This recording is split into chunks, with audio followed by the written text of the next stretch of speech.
நம்மளை நாமளே மோட்டிவேட் பண்ணுற மாதிரி இருக்கணும். ஸோ அதனால் இந்த மோட்டிவேஷன் சாங்கை ரிங்டோனாக வைக்கிறோம். சே, நம்மளை சின்ன வயசுலேருந்து நல்லா பார்த்துக்கிட்ட அம்மாவை நம்ம என்னைக்கும் மறக்கக்கூடாது. அதனால் அம்மா ஞாபகமாக இந்த சாங்கை நான் ரிங்டோனாக வைக்கிறேன். அம்மா மேலே எவ்வளோ அன்பு பாருங்க. நீங்களும் அவனை மாதிரி இருக்க கற்றுக்கங்க. அம்மாவை ரொம்ப பிடிக்கும், ஆனால் அம்மாவை விட அப்பாவை ரொம்ப ரொம்ப பிடிக்கும். ஸோ அதனால் இந்த சாங்கை ரிங்டோனாக வைக்கிறேன்.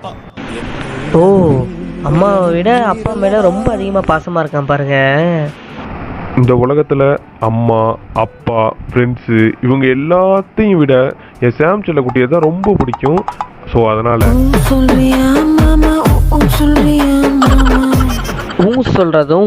சொல்றதும் நான் சொல்கிறேன். ஆன்ட்டி, அந்த விளக்கு மாற்ற கொடுங்க. ஆரம்பிக்கலாங்களா?